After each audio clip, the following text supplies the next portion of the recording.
je ramène mon risotto sur lui-même, comme on vend le vague. Onda en italien, ça veut dire vague. Ok.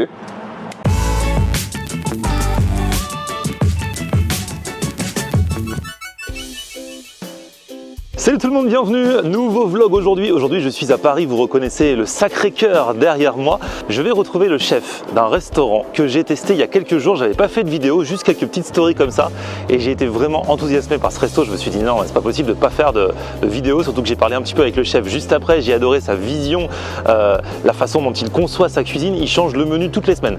Donc en fonction de ce qu'il a, en fonction des produits de saison, en fonction de ce qu'il arrive à trouver, hop, chaque semaine il crée de nouveaux plats, même s'il y en a qu'on retrouve peut-être un petit peu plus régulièrement que d'autres, ou alors il y en a dont il garde la base et qui change un petit peu. Et je me suis dit, lui, il est trop intéressant, il faut trop qu'on aille le voir. Je vais donner rendez-vous aujourd'hui, on va même aller faire le marché ensemble et puis faire plus ample connaissance avec lui. Suivez-moi, le resto s'appelle Jujube et Senda, c'est le prénom du chef. Go! Et il est là le chef devant le resto, donc là c'est le matin, c'est fermé, comment ça va? Ouais, ça va très bien. Ah bah ça fait grand plaisir. Donc je vous présente Senda, c'est lui le chef. Franchement je suis venu il y a une quinzaine de jours, j'ai regretté, j'ai pas filmé, je me suis dit non, il faut que je revienne parce qu'on a parlé à la fin et je me suis dit ce chef, lui c'est un bon. Parce que alors, le resto s'appelle Jujube. Alors pour ceux qui connaissent pas, c'est quoi le Jujube? C'est un fruit, c'est un petit fruit très riche, très vitaminé et qui est plein de bienfaits, voilà. Et c'est un de mes fruits préférés. T'es né au Togo et donc du coup ça se rappelle, c'est un fruit qui te rappelle aussi ton enfance Mon enfance, pas particulièrement le Togo, plutôt le Sénégal où j'ai passé voilà, une bonne partie de mon enfance. L'école primaire, et donc le jujube je le mangeais en sortant de l'école primaire. Ok. Voilà, c'est un souvenir d'enfance. Alors lui il est trop fort parce que toutes les semaines il change la carte. C'est ça. En fonction de ce que tu as, c'est ce que je disais en intro et tout. Et c'est pour ça que je me suis dit, il faut trop qu'on aille faire le marché. Ouais. Et on est à côté de Château-Rouge là, ici. Château-Rouge, ouais. Alors Château-Rouge, pour ceux qui ne connaissent pas, à Paris, c'est un quartier qui est réputé pour avoir tout. Enfin, t'as l'impression que c'est un petit bout d'Afrique en plein Paris, en fait, du continent africain. C'est ça. Il y a une bonne mixité des cultures et des origines, et du coup dans les ingrédients aussi qu'on retrouve au marché. Ah oui, parce que toi, alors attention, c'est un restaurant qui mixe, on a qu'à commencer à marcher un petit peu, on va y aller. C'est un restaurant qui mixe plein, enfin tes plats à toi, ta cuisine, elle mixe plein d'influences, un peu partout où tu es passé, parce que tu as beaucoup voyagé en fait. Exactement, et l'idée justement c'est de pouvoir retranscrire ce que là dans l'assiette. Donc en parlant notamment certes de l'Afrique, mais de par la technique, hein, de par les ingrédients, mais aussi en parlant aussi d'autres pays, de par les vécus, les gens que j'ai rencontrés dans mon parcours. Ouais, parce que toi, t'as beaucoup bougé en Italie aussi, pendant une quinzaine d'années. Oui, c'est là où j'ai passé, on va dire, je suis arrivé en Italie à l'âge adulte, et j'ai pratiquement grandi là-bas, hein. Je me suis marié en Italie aussi, donc voilà. Okay. Donc j'ai été formé là-bas, j'ai eu mes premiers boulots là-bas. Et c'est là où j'ai vraiment compris que ce métier était ce que je voulais faire de ma vie, quoi. Alors, si vous voulez voir déjà les influences un peu, moi je sais que quand je suis venu, tu avais fait ce jour-là, cette semaine-là, c'était des gnocchis de quoi? D'igname. Donc l'igname, c'est... alors pour le coup, vas-y, explique. L'igname, c'est une tubercule qui est ultra réputée en Afrique, en Asie aussi, hein, on l'utilise notamment en Chine, mais surtout en Afrique de l'Ouest. On en fait pas mal de choses, on fait des beignets, on fait des frites d'igname. Et on fait le foufou qui est un plat typique notamment du Togo et du Bénin. Foufou banane aussi. Foufou banane aussi, en Côte d'Ivoire par exemple. Ouais, exactement. Et donc ouais, le gnocchi d'igname c'était marrant parce que du coup on retrouvait le gnocchi, alors à la base c'est en pomme de terre, et le gnocchi pour le coup c'est italien. C'est effectivement, on le fait souvent à la pomme de terre. En italien on va le retrouver aussi à la courge. Et là je me suis dit pourquoi pas apporter un ingrédient qui venait d'ailleurs. Ouais. En utilisant cette technique justement du gnocchi, et il se trouve que l'igname s'y prêtait tout à fait. Pour le coup c'est super original, et en plus tu avais mis une crème au bleu, non c'est ça? C'est ça, une crème au bleu. Et ça me revient, j'avais pas révisé, et dans les souvenirs tu me reparles des gnocchis, je ressens cette crème au bleu, c'était vraiment un délice, et pour le coup c'était un plat original, et ça changeait, et j'ai l'impression que c'était même un peu moins lourd qu'un gnocchi de pommes de terre. Ouais. Que dans le gnocchi d'igname, il n'y a exclusivement que de l'igname, il n'y a pas d'ajout de quoi que ce soit. L'igname est une tubercule assez farineuse, donc elle n'a besoin de rien d'autre. Ouais. Et la crème de bleu était faite tout en douceur pour vraiment ressentir la saveur de l'igname. L'igname a une saveur un peu anisée des fois, qui est très subtile. Et c'est bien de la mettre en valeur souvent dans une assiette comme ça, avec de la truffe. Et j'avais fait un crumble à l'encre de sèche qui est avec. Et alors en entrée, je vous montre quand même, avant qu'on aille faire le marché, je vous montre ce que j'avais mangé aussi. J'avais mangé un velouté. C'était quoi un velouté de quoi? C'était un velouté de légumes racines. Donc il y avait 3 légumes racines principalement. y avait du panais, du cerfeuil tubéreux et de la racine de persil. Et dans le fond, tu avais mis un truc que j'avais découvert à Lyon, la cervelle des canuts, c'est un peu un fromage blanc. Oui, c'est un mélange de faisselle et de crème épaisse, où on va mettre aussi de l'échalote, pas mal d'herbes. Et moi j'ajoute aussi un peu d'oignon rouge pour amener un peu de croquant. Et avec ça, il y avait des chips de banane plantain. Et ce que j'ai apprécié, c'est qu'il y en avait dans le velouté et à côté, il avait mis un petit ramequin avec du rab. Exactement. Et ça, j'aime bien parce que des fois, ils disent oui, dans les restos semi-gastro, c'est un peu chiche en portion. Lui, il te rajoute la portion à côté. Le rab, c'est important. Faut se faire plaisir. Et là encore, avec ce plat, vous voyez le métissage culturel entre la cervelle des canuts, le plat pour le coup vraiment lyonnais terroir, les chips de banane plantain, les légumes racines, le tout sous forme de velouté. Franchement, je suis fan de toi. Merci, c'est sympa.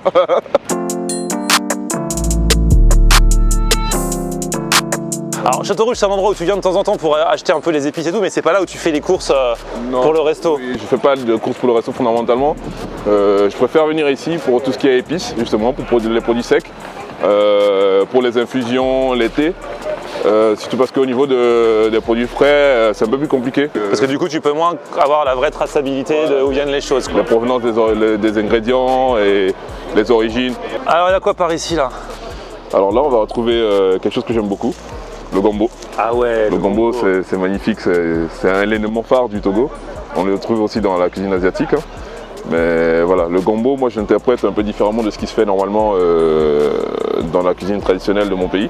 Donc la dernière fois j'ai fait par exemple de la tempura de gombo, c'est quelque chose qui ne se fait pas. Ouais, les gens ont adoré. Gombo frit. Ouais, frit dans un appareil à tempura avec de la farine de riz et de la bière en amuse-bouche. C'était sympa. Ouais. Et ensuite là on va avoir un piment dont je suis très fan. Et ici on appelle communément le piment antillais. Bon, chez moi il n'a pas une appellation particulière. C'est un piment qui est plutôt fort, mais il est très aromatique, donc il faut savoir l'utiliser pour qu'il apporte le juste piquant qu'il faut, qu'il apporte l'arôme, mais on ne va pas avoir tendance à le percer, parce que quand on le perce, du coup, ça détruit la sauce, on ne peut plus la manger. Après, on peut la manger, mais il faut vraiment aimer le piment quand ça pique très fort. Et moi, j'essaie de le dédiaboliser, de le vulgariser auprès des gens, en enlevant les pépins. Ah oui, parce que du coup ça pique pas. Ouais. T'as le goût mais ça pique pas. Exactement. Ouais. Là on va avoir des types d'aubergines qu'on retrouve en Afrique de l'Ouest. L'aubergine tout blanc. Ah mais c'est pas l'aubergine qu'on connaît, la grosse aubergine quoi. Exactement, il y a les deux variétés. Et elles ont pas mal d'amertume, faut vraiment les dessaler. Et il y a des sauces où elles interviennent, souvent c'est des sauces où on va utiliser du poisson fumé. Voilà, ça se marie bien avec le poisson fumé, avec la viande fumée aussi. Et donc genre en général comment ça se passe? Tu commandes des choses ou c'est des fournisseurs qui te disent bah tiens là on a ça cette semaine et toi tu imagines un plat en fonction? Ben non, en général ce sont les producteurs qui me disent. Ils me disent voilà, ils m'envoient la liste. Il y en a certains qui m'envoient des listes sur WhatsApp d'ailleurs. Okay. Et ils me disent voilà, cette semaine on va avoir ça de dispo. Et ils me donnent les quantités et moi je commande en conséquence. Pour ce genre de produit, je vais peut-être venir ici et je vais regarder. Et je vais voir ce qui est disponible, je vais essayer un peu de discuter pour voir ce qui est possible de faire. Et il y a des choses qu'on va retrouver ici qui sont un peu plus qu'on peut retrouver que ici. Notamment quand je vois par exemple du curcuma comme ça, au moins d'aller dans un magasin bio ou vraiment où au magasin on traite des choses naturelles, c'est difficile de trouver du curcuma, surtout de cette qualité-là. Et au moment où tu commandes, tu sais déjà quel plat tu vas faire ou alors t'attends que ça arrive et là tu te dis qu'est-ce que je vais faire avec Totalement, je ne sais pas. Tu ne sais pas? Je ne sais pas. Ah ouais? Ah oui, c'est ça l'intérêt de la chose. C'est génial, le mec c'est un freestyler. T'as trouvé l'épicerie? Un ingrédient, ouais, surtout j'ai trouvé un ingrédient qui me rappelle aussi bien mon enfance que le jujube, mais par contre qui est lié au Togo. Donc ça c'est un endroit où il y a pas mal d'ingrédients togolais. D'accord. Et notamment ça, c'est ce qu'on appelle le tamariné noir. Et tamariné noir parce que ça fait un peu partie de la famille du tamarin. D'accord. Il est comme dans la famille du jujube, c'est un super ingrédient, donc super vitaminé, très riche, très riche. Et il a tendance à être sec, donc ça pousse dans des zones de savane. Donc ça supporte des climats plutôt arides, mais il est super goûtu et on se rapproche vraiment du fruit du baobab et du tamarin. C'est des ingrédients avec lesquels on peut faire des jus, des poudres. Et moi je m'amuse souvent, au lieu d'utiliser comme ça, à faire aussi du pain avec. Ah ouais? Ah ouais, je fais de la focaccia, je fais du pain, je peux coup, faire. ça donne vraiment un goût Ah oui, différent. ça donne un goût exceptionnel. Eh, le gars, on voit que c'est un Italien. Il nous parle de focaccia direct. Ah bah oui, il faut. Il voit ça. Qui vous penserait à faire une focaccia avec ça? Là, on va voir la citronnelle. La citronnelle, c'est chez nous, on appelle ça la citronnelle. C'est un peu différent de ce que la citronnelle qu'on connaît, les bâtons de citronnelle qu'on utilise dans la cuisine thaïlandaise, par exemple. Alors, la citronnelle, dans l'Afrique de l'Ouest, celle-ci, on va l'utiliser souvent en infusion. Donc, on va l'utiliser en infusion pour faire des thés ou bien ça permet aussi de dormir plus facilement. Et là, on va retrouver aussi la démé. La démé, c'est une feuille qui est incroyable. On la retrouve dans la cuisine togolaise. On fait des sauces au crabe, des sauces à la viande, des sauces au poisson fumé. Et franchement, tout Togolais qui se respecte, j'ai envie de dire, connaît la démé. Et pas que. Parce que c'est comme de la salade. C'est assez particulier. C'est une feuille qui va rappeler un peu comme une espèce d'épinard. Alors la cuisson, ça devient un peu gluant, donc souvent on fait une double cuisson. Une première cuisson pour enlever justement ce côté gluant, et une seconde cuisson, on va l'utiliser en sauce. Et ça, je l'ai fait durant le premier menu de l'ouverture de Jujube, justement, avec une espèce de polenta et du poisson fumé, et un piment à la crevette fumée, c'était pas mal aussi. Pour YouTube? Ouais, ça va bien? Ouais, Ah, monsieur le poissonnier. Je l'ai vu. Toi, tu goûtes, c'est ça? Ouais, c'est ça. Ouais. Eh, c'est beau, hein. C'est quoi alors l'arrivage? Allez-y, racontez-nous un petit peu. On a tout ce qui est bar, là. Vous avez des dorades royales. Ils sont beaux, hein. Là, vous avez de la belle dorade royale. Là, vous avez des gros bars. Ouais. Ici, vous avez de la sauce. C'est magnifique. Des poissons d'Afrique, là, les mérous frais. Ils viennent directement Du Sénégal. Ouais. Ah ouais. Ouais. On fait des arrivages d'Afrique aussi, ouais. Ça, c'est une vraie bonne poissonnerie comme on aime. Ah, bravo, chef. Bonne journée. Merci. Bon, allez. Maintenant, direction le resto. On va rentrer dans le vif du sujet. Bon, fini le marché. Là, on est dans la cuisine avec le chef. Et là, tu veux me montrer un petit... Qu'est-ce que tu vas me montrer là? Alors on va préparer une recette, Ouais. une recette qui met en avant un produit noble africain. C'est-à-dire que souvent en Afrique on va travailler des produits un peu communs, on va dire dans le sens commun, ça soit du poisson, des choses fumées ou des choses fermentées. Mais on n'entend pas souvent parler des produits nobles africains. Donc là aujourd'hui ce que je veux mettre en avant, c'est ceci. Tu me passes une boîte de caviar s'il te plaît? Un caviar qui vient de Madagascar et de la maison Rova. Et Rova Krasnodar. Et donc aujourd'hui j'avais vraiment envie de travailler avec ce produit pour montrer qu'aussi en Afrique on sait faire de belles choses qui méritent d'être sur les grandes tables. Voilà. Donc ce qu'on va préparer c'est un risotto. Un risotto à l'encre de sèche avec de la chair de dorade. Je précise pas, je dis pas risotto sèche et dorade, je dis à la chair de dorade parce que la dorade va être apportée presque à cru sur le risotto. Donc risotto à l'encre de sèche et à la chair de dorade. Un zabayan au kito yuzu, donc avec une petite touche de Japon du coup, et le caviar Rova au final. Donc on part avec une technique italienne du risotto, on arrive avec le Japon et ensuite on finit sur l'Afrique pour avoir... On parlait de voyage quand on était au marché. Là, tu vas vraiment nous illustrer à merveille. Mais en fait, quasiment toutes tes recettes, c'est toujours sur ce système-là. Ouais. Donc on va prendre un saké, un très bon saké d'ailleurs, qui a 65% de polissage. Le polissage c'est important dans le saké parce que c'est ce qui permet d'enlever les couches d'amidon sur le riz. Donc plus on va en enlever, plus le saké qu'on va obtenir va avoir tendance à être pur. Donc là on est sur un saké qui est aussi bon à la dégustation que pour la cuisson. Donc ce que nous on va faire c'est qu'on va faire une cuisson à froid entre guillemets de notre poisson. Donc on met un peu de saké. J'ai pris le soin de lever au préalable la peau de la dorade. Donc on a une chair qui est totalement sans peau. Ah ouais. Voilà, qu'on va mettre à tremper dans le saké. Très bien. À partir de ce moment-là, on va démarrer notre risotto. Vous remarquerez que je n'ai pas de matière grasse dans ma casserole. Ceci parce que j'ai au préalable précuit mon riz. Là, on démarre en mettant un coup de chaud sur notre bouillon. On va mouiller notre riz. Donc ça, c'est le principe du risotto. C'est-à-dire, on rajoute au fur et à mesure. Voilà. Le bouillon, pour le moment, il est à peine chaud. Et à ce stade, déjà, on peut déjà commencer à rajouter l'encre de sèche. C'est bien de le mettre déjà parce que ça va apporter aussi le côté iodé au riz et la coloration. Et l'encre de sèche, c'est quand même un produit cru. Donc c'est bien de lui apporter un peu de cuisson en mettant l'encre de sèche dès le départ. Alors il y a plusieurs écoles de pensée, il y en a qui le mettent plutôt vers la fin. Moi j'aime bien parce que je trouve que ça apporte vraiment un assaisonnement aussi au risotto. Plus tu le mets tôt, plus ça va donner un goût au riz. C'est un produit iodé, donc s'il y a de l'osmose, c'est autant important que l'osmose se produise dès le départ que le sel puisse passer dans les aliments et vice versa. On va intégrer aussi en même temps l'ail confit. Alors je mets de l'ail confit, j'aurais pu mettre l'ail au départ, mais si je l'avais travaillé à cru, là je le mets parce que je veux qu'on ressente un peu la saveur de ce petit ail confit à l'intérieur. Donc je prends toujours le soin en général de travailler de l'ail confit parce que c'est déjà beaucoup plus digeste. Et on n'a plus cette saveur d'ail qui perdure en bouche durant toute la journée. Donc dès qu'on reçoit de l'ail ici chez Jujube, on a tendance à faire de l'ail confit. On garde toutes les propriétés de l'ail. Alors ça prend forme, tu viens de goûter. C'est nappant. On va faire ce qu'on appelle en italien la mantecatura. Donc la mantecatura, ça se fait en mettant du parmesan et du beurre. Normalement, on n'en met pas sur les produits de la mer. Quand tu es dans un restaurant italien avec un vrai italien et que tu demandes du parmesan avec tes pâtes aux fruits de mer, il te fait les gros yeux. Exactement, exactement. Parce que là, on est sur un melting pot. Donc l'idée maintenant, c'est qu'il ne faut pas avoir peur d'oser, surtout on est dans la cuisine. Si on se met à avoir peur en cuisine, on n'avance pas, il faut savoir prendre des risques. Donc moi je fais le choix d'adoucir la saveur de langue de sèche, qui est très très iodée, avec du beurre. Ok, très peu de beurre. Voilà. Parce que le beurre on aime. Le parmesan aussi. Hein. Alors il faut prendre le soin, toujours la mantecatura, donc ce stade se fait avec le feu éteint. Donc normalement on le fait hors du feu. Moi j'ai des packs à induction qui refroidissent très vite, donc je peux me permettre le luxe de le laisser là.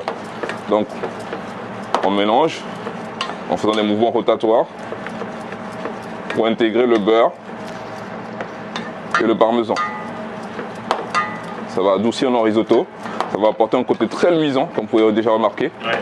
Et ça permet d'avoir déjà la texture qu'on recherche. Pour avoir vraiment la bonne texture du risotto et que les saveurs s'harmonisent bien, on va faire ce qu'on appelle l'onde. Donc c'est cette technique qui permet, vous voyez, je ramène mon risotto sur lui-même en créant comme un mouvement de vague. Onda en italien ça veut dire vague. Ok. Ah, il faut avoir les bons gestes. Hein. C'est pas le tout d'avoir les produits là. Hein. C'est une question de technique, mais si on ne le fait pas, c'est pas très grave. Mais on peut essayer de l'apprendre. Donc là, on va goûter.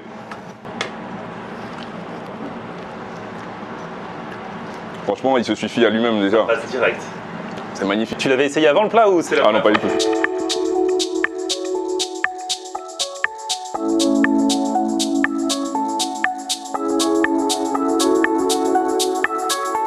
On va mettre notre petite dorade. On secoue bien notre sabayon. Ok. Et ensuite, tu me passes le caviar s'il te plaît. On va mettre le caviar. On va mettre un peu partout là où on a mis. Remarquez, je suis généreux sur le caviar. Dis donc, oui. Ah, Swan.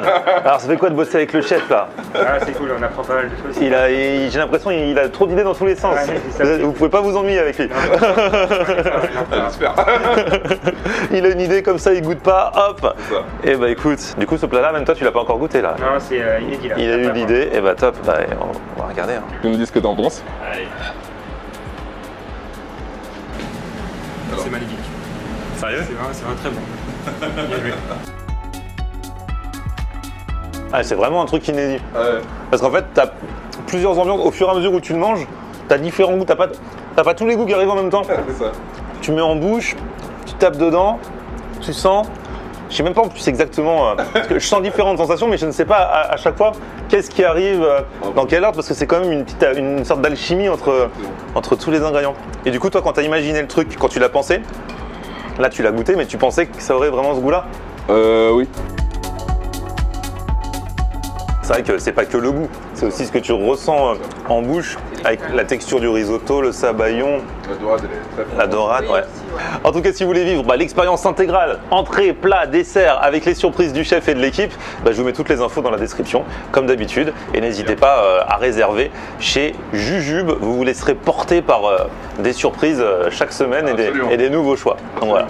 Voyage ensemble. Bon, merci beaucoup, chef. Merci à vous. Merci aussi Swan, merci à tous les deux et à très vite pour de nouvelles aventures. Petit pouce vers le haut si vous avez kiffé la vidéo, vous abonnez à ma chaîne et on se retrouve aussi sur mon Facebook, Florian On Air, et Twitter, Snapchat, Instagram, c'est aussi Florian On Air. On aime regarder Florian on air. Ok. On aime regarder Florian on air. On aime regarder Florian on air. Alors tu dis quoi Florian?